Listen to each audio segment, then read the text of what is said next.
이 시간 함께 나눌 하나님의 귀한 말씀은 요한복음 7장 53절부터 8장 11절까지의 말씀입니다. 요한복음 7장 53절부터 8장 11절까지의 말씀을 우리 교독해서 읽도록 하겠습니다.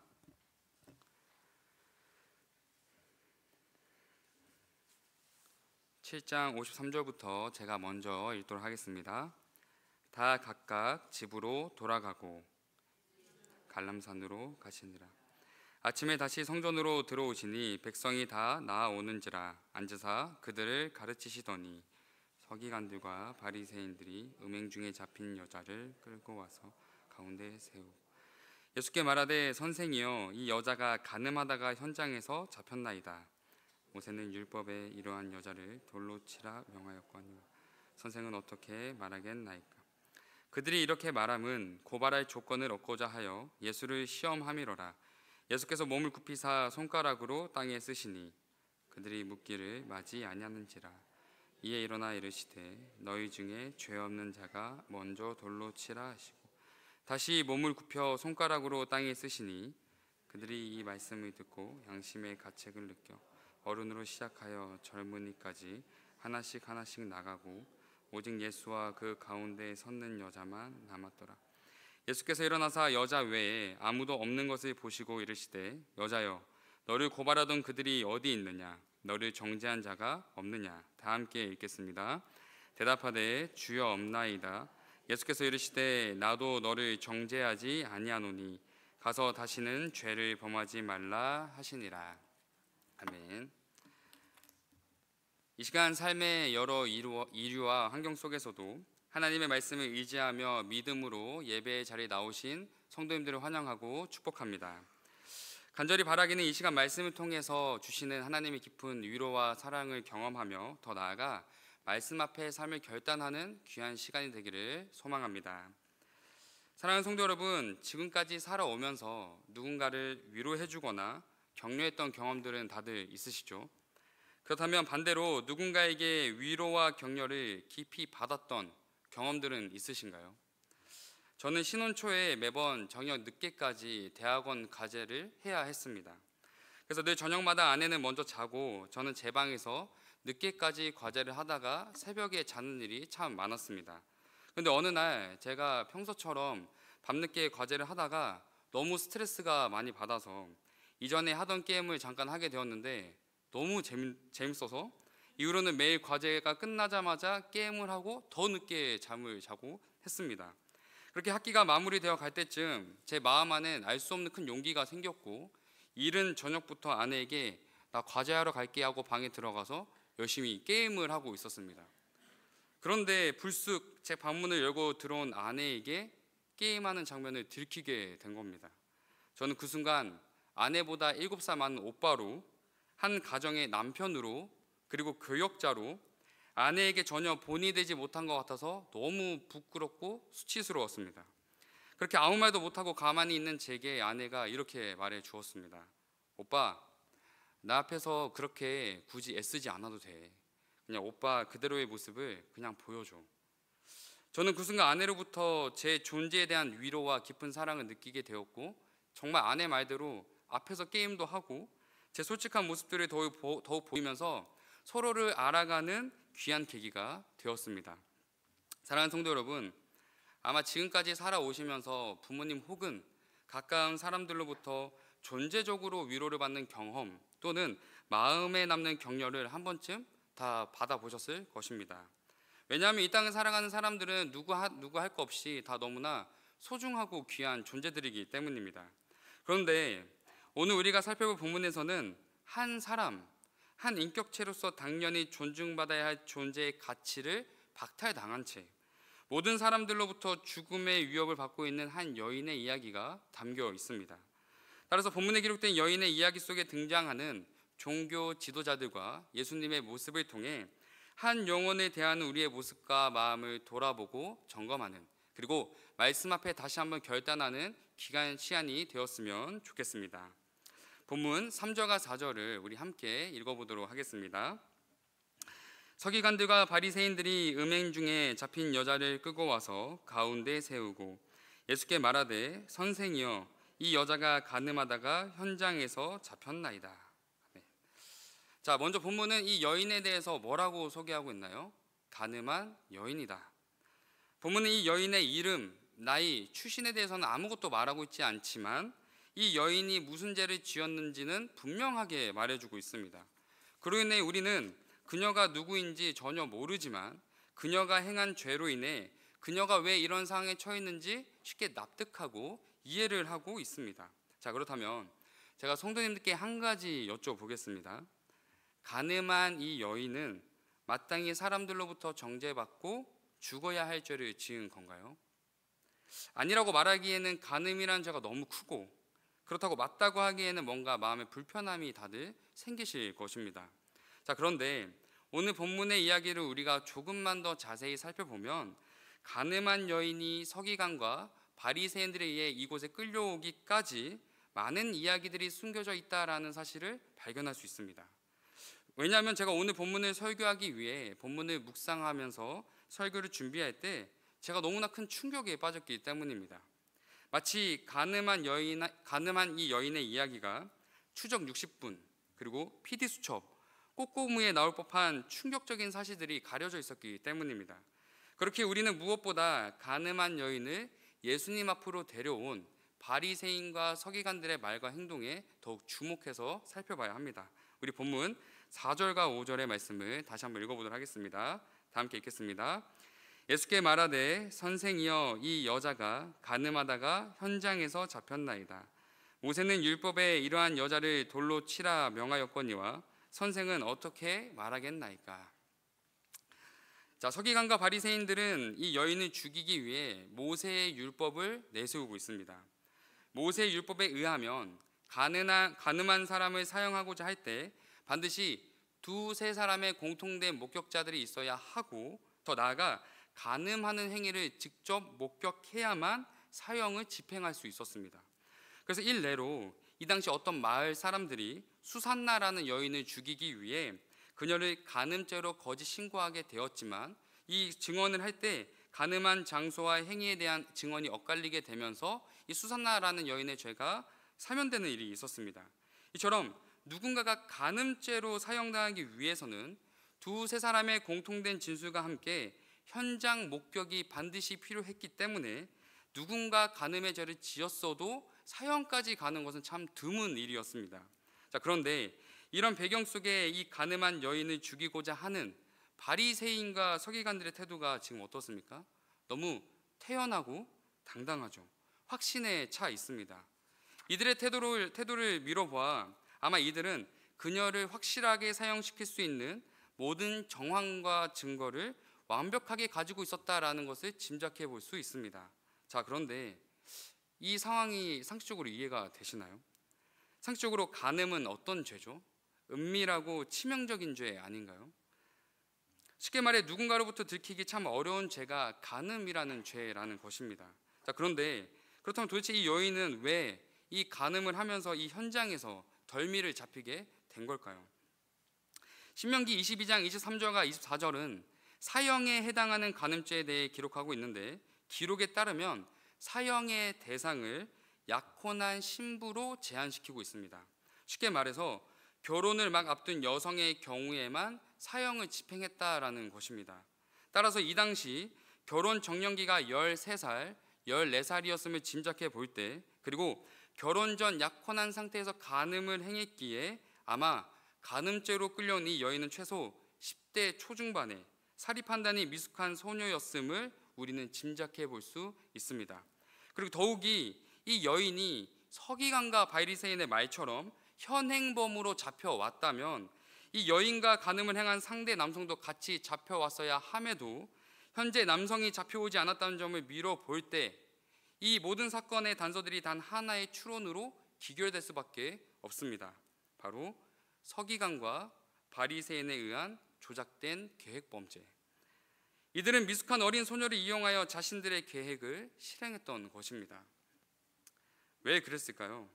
서기관과 바리새인들은 왜 이런 끔찍한 짓을 했던 것일까요? 이들은 예수님을 죽이고자 했던 크고 분명한 목적이 있었기 때문입니다. 자, 그렇다면 우리가 여기까지 본문을 살펴보았을 때 우리 마음에는 어떠한 마음이 생겨나나요? 자신들의 계획과 목적을 위해 한 여인의 존재성을 의도적으로 공개적으로 파괴시켜버린 이들의 악랄함에 우리는 마음 깊이 분노를 느끼게 될 겁니다. 자, 그렇다면 제가 한 가지 여쭤보겠습니다. 가늠한 여인과 종교 지도자들 중에 누가 더 악한 죄를 지었습니까? 우리는 당연히 서기관과 바리새인들의 모습을 보았기에 더 악함을 느낄 것입니다. 그렇다면 그들에 의해 끌려온 가늠한 여인은 죄를 지은 게 아닌가요? 아니죠. 분명 그녀는 간음의 죄를 스스로 지었습니다. 그런데 우리는 왜 서기관과 바리새인들의 모습을 더 악하다고 느끼는 것일까요? 그 이유는 그 여인이 어쩔 수 없는 이런 환경과 상황 때문에 죄를 지을 수밖에 없었다라고 스스로 지금 우리가 판단하고 있기 때문입니다. 그러나 반대로 정말 그들이 우연히 지나가다가 이 여인이 간음하는 것을 목격하게 된 거라면 우리는 또 곧장 간음한 여인의 죄가 참 컸다라고 판단할지도 모릅니다. 자, 어떤가요? 어느새 우리는 지은 죄보다 죄를 짓게 만든 상황과 환경을 더 중요하게 생각하고 있습니다. 따라서 우리는 가늠한 여인과 그를 데려온 종교 지도자들의 모습을 통해서 무엇보다 내가 죄를 어떻게 인식하고 있는가라는 생각을 반드시 해봐야 된다라는 것입니다. 왜냐하면 우리는 죄를 지었다라는 사실보다 죄를 지을 수밖에 없었던 이유들을 앞세워 그 죄를 판단하거나 합리화시키려는 죄된 본성이 남아있기 때문입니다. 그런데 정말 그렇지 않습니까? 우리 모두 이 자리에서 다 말할 수 없는 하나님 앞에서 죄로 느끼는 각자의 죄들이 분명히 있을 것입니다. 그런데 우리는 계속해서 내게 주어진 상황과 환경을 탓하며 그 죄를 허용하거나 타협하면서 살아가고 있을지도 모릅니다. 예를 들어서 누군가를 내가 미워하고 있다는 것을 분명히 인식함에도 사랑하지 못할 이유를 먼저 찾고, 하나님보다 내가 다른 것을 분명히 의지하고 있다는 것을 인식함에도 그럴 수밖에 없는 상황과 이유들을 만들어내듯이 우리는 죄를 죄로 인식하지 않으려는 내 안의 죄성, 내 안의 본성을 반드시 돌아봐야 한다는 것입니다. 왜 그럴까요? 우리는 지금도 짧은 본문의 이야기를 들으면서도 가늠한 여인과 바리새인과 서기관들 중에 누가 더 큰 잘못을 저질렀는지 상황과 환경이라는 기준에 따라 우리 스스로 판단하고 있기 때문입니다. 우리 스스로 누군가를 정죄하고 있다는 것입니다. 그러므로 우리는 무엇보다 가늠한 여인처럼 여전히 죄를 허용하면서 살아가고 있는지, 아니면 서기관과 바리새인처럼 누군가를 정죄하고 있는지 우리는 언제나 내 마음과 생각을 먼저 돌아봐야 할 것입니다. 자, 그렇다면 이제 설교 소두에 드렸던 질문을 다시 한번 드려보겠습니다. 가늠한 여인은 사람들로부터 정죄받으며 죽을 죄를 지은 존재일까요? 아니죠. 왜냐하면 가늠한 여인을 정죄할 만한 자격 있는 사람은 그 누구도 없기 때문입니다. 그렇다면 이 여인의 죄는 어떻게 되는 걸까요? 무죄한 걸까요? 그렇다면 계속해서 이런 죄를 지으며 살아가도 되는 걸까요? 우리는 내 안의 죄, 누군가의 죄를 보게 되었을 때 내가 아니라 죄를 죄로 정죄할 수 있는 분, 그리고 그런 자격이 있는 유일한 분께 우리의 시선을 맞춰야 합니다. 그분은 누구실까요? 바로 예수 그리스도입니다.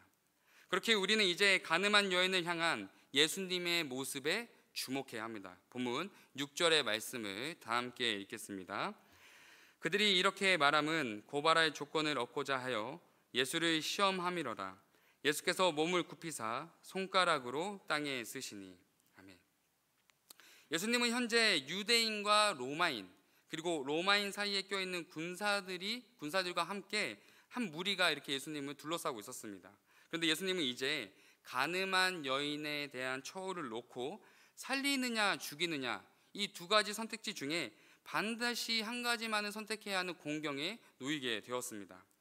예수님이 만약 율법에 따라 이 여인을 죽여라 라고 답한다면 둘러싼 대중들로부터 큰 인기를 얻게 되겠지만 동시에 로마 군사들로부터 잡혀갈 명분을 제공하게 됩니다. 왜냐하면 이 당시 사형 권한이 로마인들에게 있었기 때문에 누군가 사형을 임의로 명하는 것은 곧 로마에 대한 명백한 반역 행위였기 때문입니다. 그러나 반대로 예수님께서 가늠한 여인을 살려라 라고 말한다면 예수님은 모세의 율법을 위반한 사람이 되기에 따르던 무리들로부터 비난을 받으며 예수님을 공개적으로 비난할 명분을 제공하게 되는 것입니다. 이처럼 서기관과 바리새인들은 자신의 의도대로 예수님이 공경에 빠지자 너무나 기뻐하였고 이들은 예수님의 어떠한 대답도 이 상황을 피해가지 못할 것이다 라고 확신하고 있었습니다.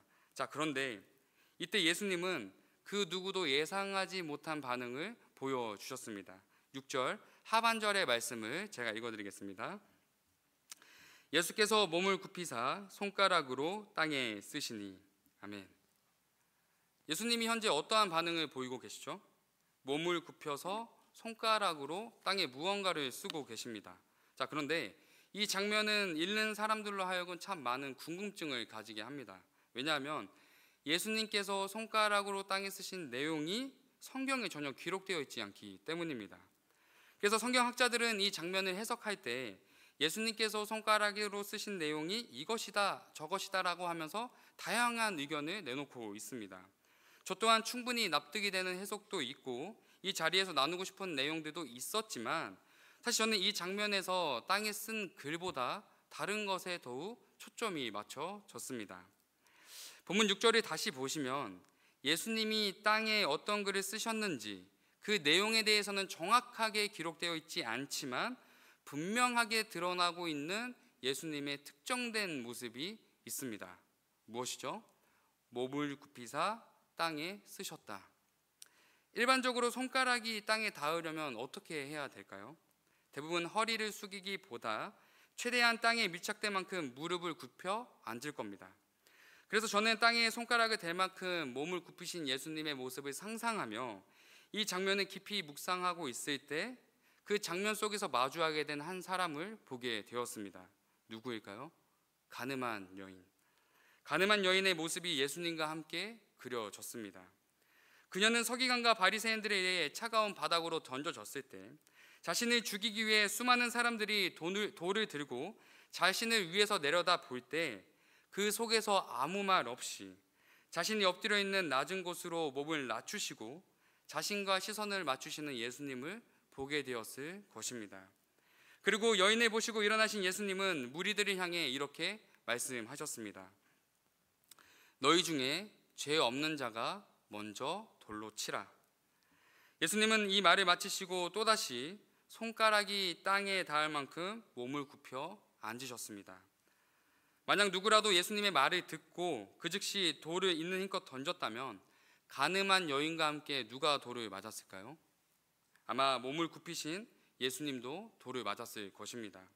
그런데 이런 상황에 돌을 함께 맞는다는 건 어떤 의미인가요? 죽음과 직결된 위험한 행위이자 그녀가 받을 죄의 형벌을 대신 받겠다라는 의미가 있는 행동이기도 합니다. 그러나 본문에서는 그 누구도 그녀에게 돌을 던지지는 않았지만 그녀는 아마 끌려온 순간부터 지금까지 계속해서 돌에 맞아 죽는 공포를 상상하며 느꼈을 것입니다. 그런데 죽음의 고통을 겪고 있던 그 순간 그녀는 낮아진 자신에게 몸을 낮추어 자신과 시선을 맞추시는 예수님을 보며 형언할 수 없는 마음의 큰 위로와 깊은 사랑을 경험하게 되었을 것입니다. 그리고 그녀를 둘러싼 사람들이 하나 둘 그 자리를 벗어나자 예수님은 그제서야 자리에 일어나 여인에게 이렇게 물으셨습니다. 본문 10절과 11절을 우리 다 함께 읽겠습니다. 예수께서 일어나사 여자 외에 아무도 없는 것을 보시고 이르시되 여자여 너를 고발하던 그들이 어디 있느냐? 너를 정죄한 자가 없느냐? 대답하되 주여 없나이다. 예수께서 이르시되 나도 너를 정죄하지 아니하노니 가서 다시는 죄를 범하지 말라 하시니라. 아멘. 예수님은 모두가 떠나고 여인과 단둘이 남게 되었을 때 비로소 서기관과 바리새인들이 그토록 궁금해하던 이 상황에 대한, 이 여인에 대한 처우를 말씀해 주십니다. 나도 너를 정죄하지 아니하노니 가서 다시는 죄를 범하지 말라. 예수님은 그녀가 분명히 죄를 지었다라는 사실을 말씀하시며 다른 이들이 너를 정죄하지 않는 것처럼 나 또한 너를 정죄하지 않겠다라고 말씀하고 계십니다. 이게 어떤 의미를 담고 있을까요? 그 누구도 다른 이의 죄를 함부로 판단할 수 없는 죄인이라는 사실과 함께 오직 예수님만이 그 죄를 심판할 수 있는 유일한 존재이심을 알려주고 계신 것입니다. 그러므로 우리는 죄를 죄로 정죄하며 죄를 심판할 수 있는 유일한 존재이신 예수님께서 오히려 죄인의 자리로 몸을 낮추시며 스스로 죄인과 시선을 맞추셨던 이 위대한 사랑을 반드시 기억해야 합니다. 왜요? 죄인들을 향한 예수님의 이 위대한 사랑은 너무나 안타깝게도 죄인들로부터 철저하게 외면당하신 사랑이었기 때문입니다. 오늘 본문에 기록된 8장의 이야기는 7장 53절부터 시작되고 있습니다. 정말 아무것도 아닌 것 같지만 7장 53절에 기록된 내용은 8장에서 펼쳐질 이야기를 미리 예고하고 있습니다. 7장 53절과 8장 1절의 말씀을 제가 읽어드리겠습니다. 다 각각 집으로 돌아가고 예수는 갈람산으로 가시니라. 아멘. 예수님을 따르며 함께하기를 요청했던 수많은 사람들은 어둠이 찾아오자 예수님을 떠나서 각각 집으로 다 가버립니다. 그런데 예수님은 어두운 밤, 집이 아니라 지금 어디로 가고 계십니까? 감람산으로 올라가고 계십니다. 감람산은 예루살렘 성전이 한눈에 내려다 보이는 곳이었고 예수님께서 언제나 하나님께 기도하러 올라가시던 장소였습니다. 예수님은 죄로 죽어가는 죄인들의 모든 죄를 기꺼이 짊어지시기 위해 죄로 죽어가는 죄인들을 하나님의 자녀, 하나님의 나라로 초대하시기 위해 매일 밤낮으로 쉬지 않고 기도하시며 그 뜻을 이루고자 하셨던 것입니다. 그런데 밤낮 없이 죄인들을 향한 사랑으로 산을 오르고 내려오시던 그날 예수님은 어김없이 죄인들로부터 죽음의 위협과 고난을 받으셔야 했습니다. 가늠한 여인, 종교 지도자들, 그리고 둘러싼 무리들, 죄인들을 바라보시는 예수님의 심정이 어떠셨을까요? 사랑하는 죄인이 스스로의 죄로부터 죽어가고 있는 모습, 죄인들이 다른 죄인을 정죄하며 죽이려는 모습, 사랑하는 죄인들을 위해 이 땅에 왔지만 죄인들로부터 죽음의 위협을 받으며 철저하게 외면당하셔야 했던 그 모든 순간 예수님의 심정은 아마 우리가 감히 상상할 수 없는 찢어지는 고통과 아픔을 겪으셨을 것입니다. 제가 고등부 사역을 하면서 지금도 참 잊혀지지 않는 한 시간이 있습니다. 어떤 시간이냐면 제가 어떤 친구에게 신방 전화를 하고 학교 신방을 가기 위해 참 많은 노력을 했던 때입니다. 이 친구는 제가 신방 전화를 할 때마다 항상 이렇게 대답을 했습니다. 전화하지 마세요. 저 바빠요. 저 끊을게요. 제게 늘 이렇게 항상 차갑게 대답을 했습니다. 심지어 그 친구에게 제가 그 차단당한 적도 참 많이 있습니다. 그래서 제가 그 친구에게 신방전을 할 때마다 항상 이름을 맨 마지막에 놓고 받지 마라 이렇게 속으로 막 이야기도 하고 제가 이 친구에게 차단되어 있어라 라는 마음으로 전화를 한 적이 참 많았습니다. 왜냐하면 제가 그 친구의 말을 들으면 제 존재가 이 친구에게 아무런 필요가 없고 무의미하고 또 그 친구가 말하는 그 말들이 너무나 차갑게 느껴지는 시간이 힘들었기 때문입니다. 그런데 제가 그런 시간을 겪었음에도 지금까지 고등부 사역을 계속해서 할 수 있었던 딱 하나의 이유가 있었습니다. 딱 하나. 그 이유가 뭐냐면 예수님께서 그 누구보다 죄인이었던 저를 정죄하지 않으시고 예수님의 크신 사랑으로 저를 품어주셨다라는 사실을 제가 깨달았기 때문입니다. 그래서 마음이 힘들 때마다 그래, 이 친구보다 내가 더 나쁜 놈이지, 내가 예수님을 더 힘들게 했던 사람이지 라는 마음을 떠올리며 제게 이 주어진 아이들을 끝까지 사랑하고 섬기며 기다릴 때 그 사랑 안에서 아이들이 조금씩 변화되어가는 모습들을 보았기 때문에 저는 이 고등부 사역을 지금까지 행복하게 기쁘게 할 수 있었던 것입니다. 사랑하는 성도 여러분, 우리가 지금 값없이 누리고 있는, 아니 아무런 감격 없이 고백하고 있는 복음이란 도대체 무엇일까요? 우리가 너무나 쉽게 말하고 있는 이 복음, 그 복음에 담긴 예수님의 사랑에 대해 우리는 얼마나 알고 얼마나 누리며 얼마나 고백하고 있습니까? 예수님은 죄인을 위해 이 땅에 오셨지만 죄인들로부터 전혀 환영받지 못하셨습니다. 죄인들을 위해 기꺼이 십자가에서 죽으시려고 하셨지만 죄인들은 십자가를 지시기 전에 예수님을 죽이려고 했습니다. 예수님은 죄인을 위해 이 땅에 오셨지만 죄인들로부터 철저하게 외면당하셨고 죄인들을 끝까지 사랑하셨지만 죄인들로부터 전혀 사랑받지 못하셨습니다. 그러나 예수님은 그럼에도 불구하고 죄로 가득한 죄인들을 찾아오시며 가장 비참하고 낮은 십자가에서 그 사랑을 완성하시며 확증하셨습니다. 사랑하는 성도 여러분, 복음이란 도대체 무엇일까요?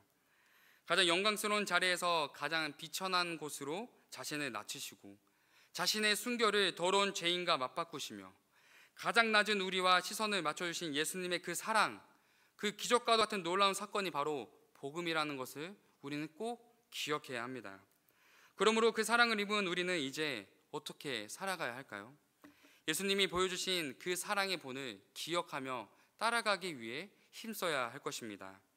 심판자이신 그분이 죄인을 심판하지 않으시고 사랑으로 품으셨던 것처럼 우리는 이 땅에서 심판자로 살아가는 것이 아니라 심판자였던 그분이 사랑으로 죄인을 품으셨던 것처럼 우리는 끊임없는 사랑으로 살아가야 할 것입니다. 그러므로 우리가 우리의 삶 가운데 그러한 사랑으로 살아갈 때 우리는 진정한 복음의 사람, 우리의 삶을 통해서 예수님이 증거되는 놀라운 삶을 살아가게 될 것입니다.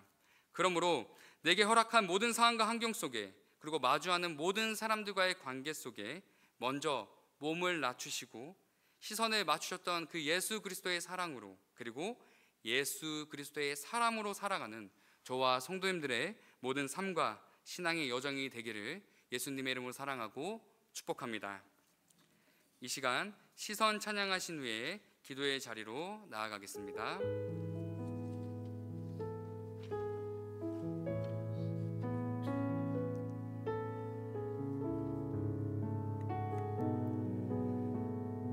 내게로부터 눈을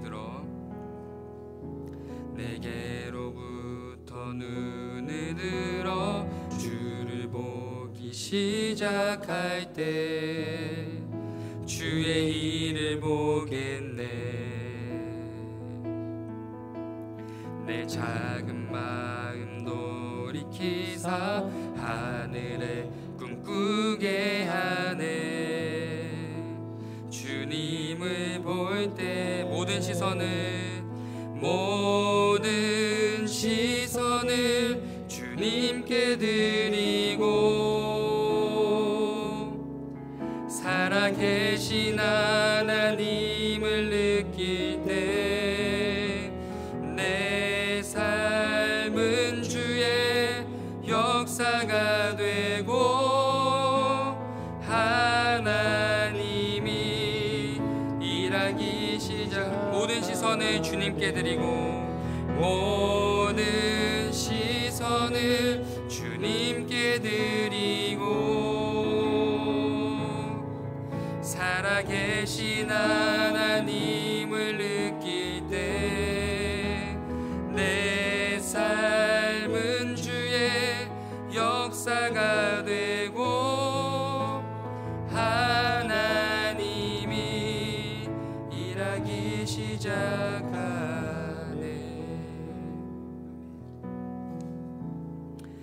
이 시간 말씀을 기억하며 기도하기 원합니다. 예수님이 보이신 본을 따라 높아지기보다 낮아지기를 기뻐하며 누군가를 정죄하기보다 사랑하기에 힘쓰는 진정한 복음의 사람으로 살아갈 수 있게 해달라고 우리 이 시간 다 함께 합심하여 기도하겠습니다. 사랑의 하나님 감사합니다.